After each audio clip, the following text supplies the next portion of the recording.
Hello, welcome to Loremaster's Lair. I'm your Loremaster, here today for our monthly god video. However, this week's is a special one. How special? Well, the actual information on that will have to wait for the end, but regardless of why I think this is a special video, many will agree that Sarenrae, the goddess of the sun, redemption, honesty, and healing, is kind of a big deal. So let us praise the sun and get this started, shall we? I couldn't resist, sorry. That said, we should start with where you can find the information that is in this video for yourself. Going through the same song and dance many of you have come to expect. First mention goes to 1E and 2E, both having Gods and Magic as their first books on many of the deities.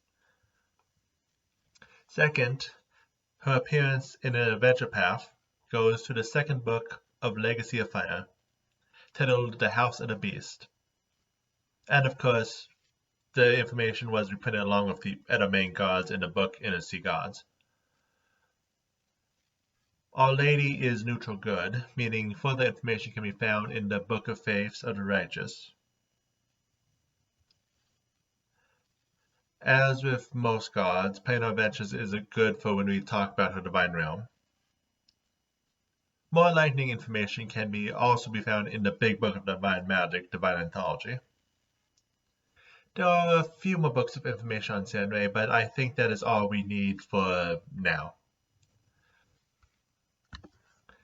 Sarenrae is not only one of the most influential deities on Golarion, but according to some, one of the oldest beings in existence. The Windsong Testaments, a series of legends collected by the Windsong Abbey in Varissia, is a temple devoted to the main 20 deities of the Inner Sea region. While these legends tend to be debatable, they are still the best references we have for some of the earliest moments of the universe, before sentient races arose. So according to such tales, after Pharasma started the flow of the universe, the first 8 deities rose, one being Sarenrae. After Desna had hung the stars in the sky, Sarenrae chose those which were Desna's finest works to serve as sons. However, she was not a goddess yet, still but an angel. It was not until the battle against the rogue beast Rovagug, where all of the deities at the time worked together to create a prison for the beast, when Sarenrae volunteered herself to take on the beast, while the entire rest of the host of angels held off the various creatures that accompanied the beast. It was a hope pinned on her by those who desired for her to succeed against the creature, who represented the end of all life, that eventually allowed her to throw the beast into the cage where it currently lies, and allow her to rise up as a goddess. Or at least that's how the legend goes. No one was really alive back then to confirm.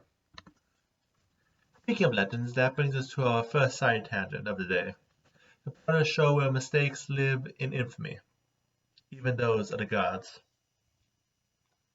The first topic, Ninshabur. No, not High Ninshabur, as in the city in Nirvana, but the earthly city. It has also been called Gormas, with Ninshabur being a separate nearby kingdom, but I'm going with the information directly from Sarenrae's actual profile, so Ninshabur. This is a place where the seam of the world came together to keep Rovagug imprisoned. Sarenrae specifically said to avoid the area. Somewhere along the lines, people decided she actually meant the opposite, because people. So the followers of Sarenrae gathered here and created a town of Ninshabur. More and more people flocked to the cursed land, slowly being corrupted by the rogue beast.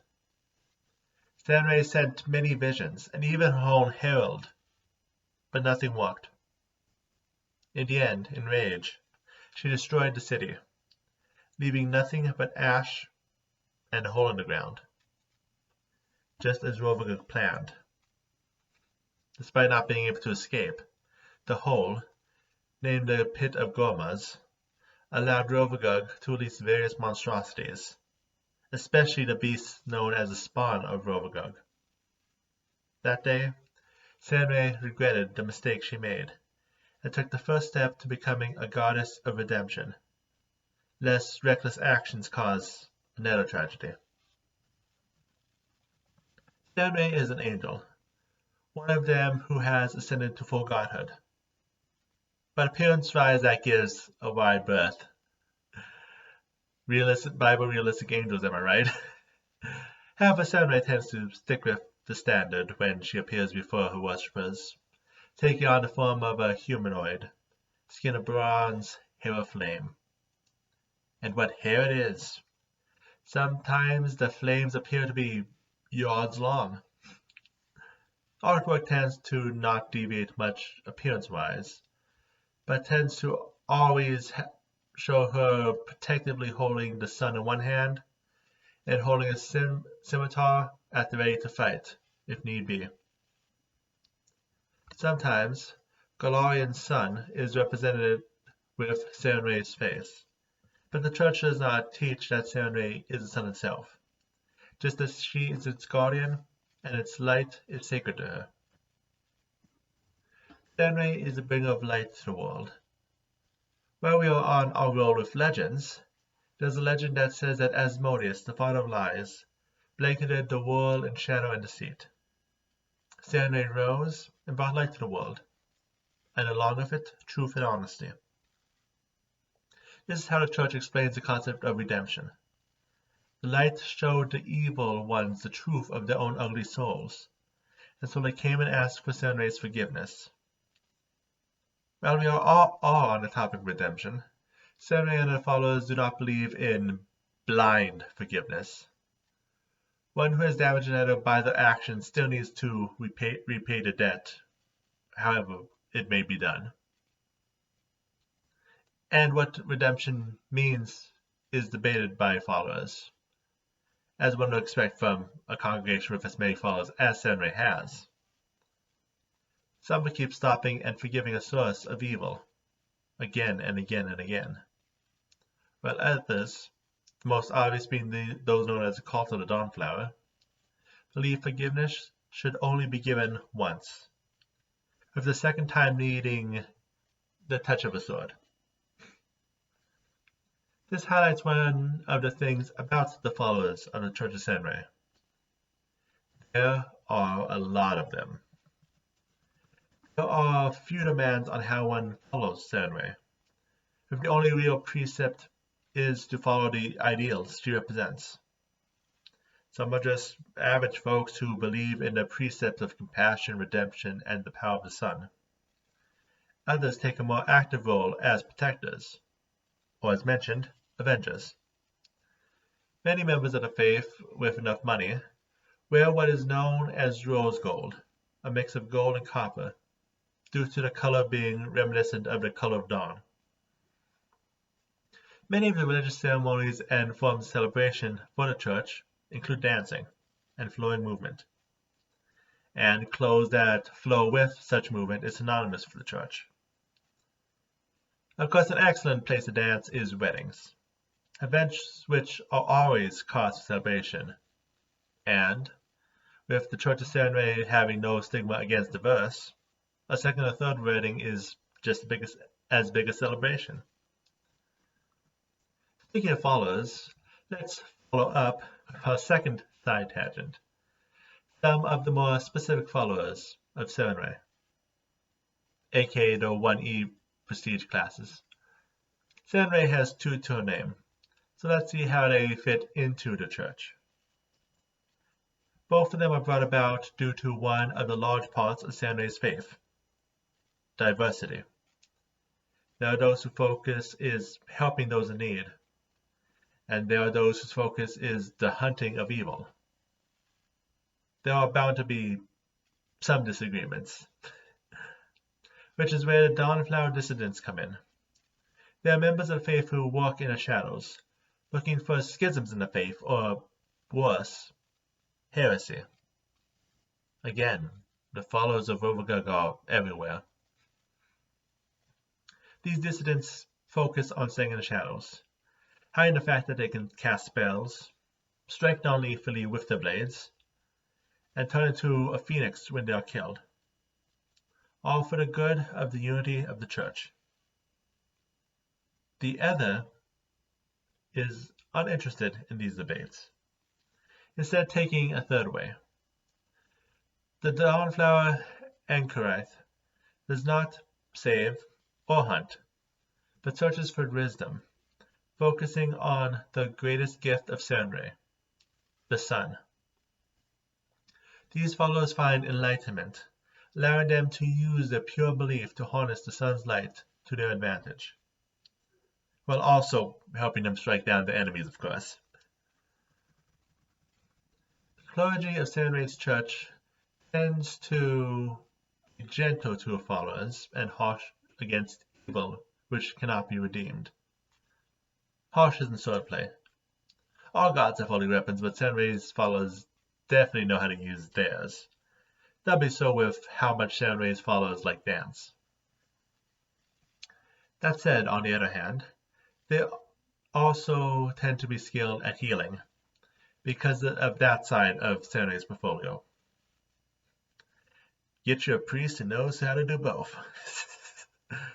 Regardless, priests tend to start the day early with a prayer to the rising sun. Have I made a praise the sun joke yet?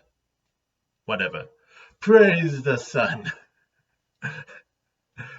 Because growing originally in Kellish nations, the priesthood of Sarenrae is open to travel more than most, and most move between temples more than most. This also tends to help cool some of the quarrels of the church by encouraging people with different beliefs or interpretations of the beliefs to meet up and talk with each other face to face.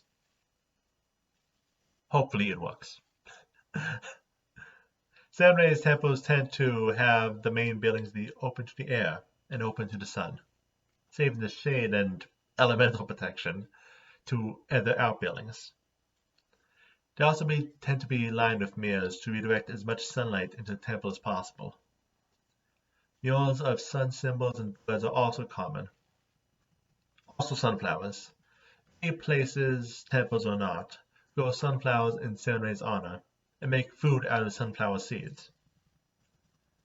Shrines tend to just be rocks designed to track the passage of sun, like sundials or other ways to track the summer or winter solstices. Special mention goes to the Everlight Oasis, a site dedicated to Sarenrae due to it being said that this is the place the sun shines the strongest on Golarion.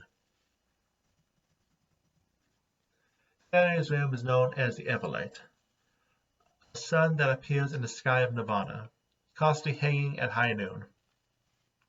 It sits on the far side of the Sea of No Shadows, providing light to the entire plane.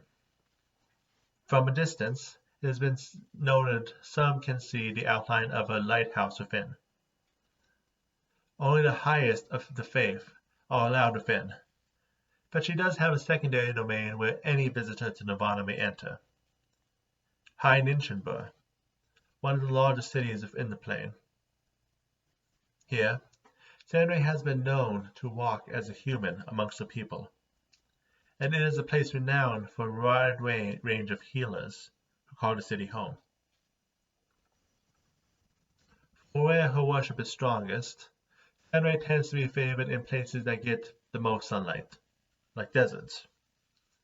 Therefore, the Kellish and those who have been influenced by the Kellish are those who worship her the strongest.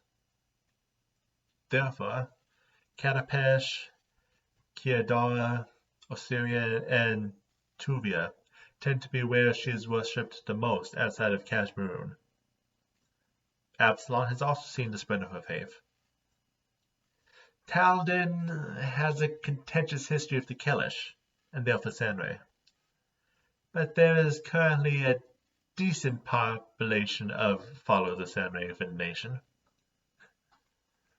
For holidays, Technically, the entire summer is considered sacred to the faith.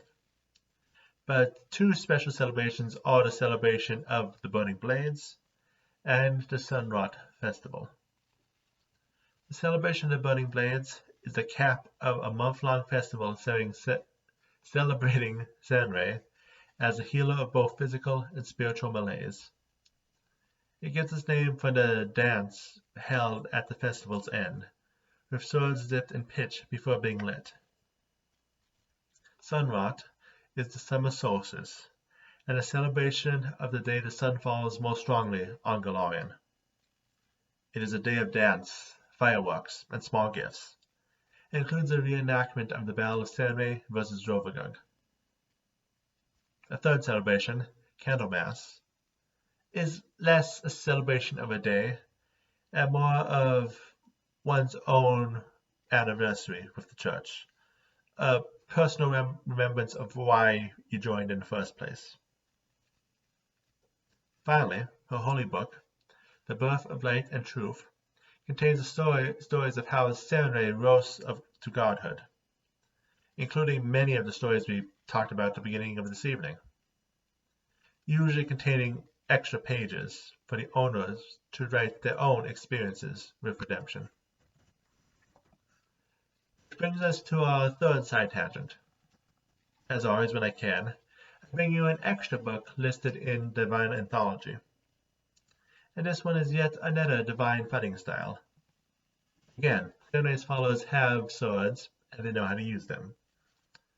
Alternatively, they wish to give their opponent a chance to see the error of their ways and redeem themselves. To accomplish this, they developed the fighting style known as Sarenrae's Mercy, to end combat as quickly and painlessly as possible. This technique is found in the book The Dawnflower's Mercies, and it is a common fighting style across not only many martially aligned followers of the faith, but casters as well, as it teaches how to do the same with spells with the properties of fire, good, and light. For her servitors, we have Charlabu, a hound Akron who prefers a form of cute puppy, Bryla, a large fire elemental wheel which can shrink to a tiny halo, and Miss Morning, a magical scimitar which may be a unicorn in disguise, aka you are pretty much able to wear all of her divine servitors at once, except for a herald. Yes, puppies are wearable. Speaking of herald, her current one is Sunlord Talachos. Sunlord Talachos. Some legends say this angel was the first mortal priest of Sarenrae. Some say he is reborn every dawn. What is actually known is that he is responsible to inspiring much of the parts of the Birth of Light and Truth that recount events from before mortal reckoning, and he is charged with guarding against those who wish to invade Everlight, free Rovagug, or to mess with the sun. In terms of other deities, Sarenrae tends to be kind of generous, even to many evil gods, due to her own belief in redemption. That does not stop her from fighting against evil, of course. It just makes her more forgiving.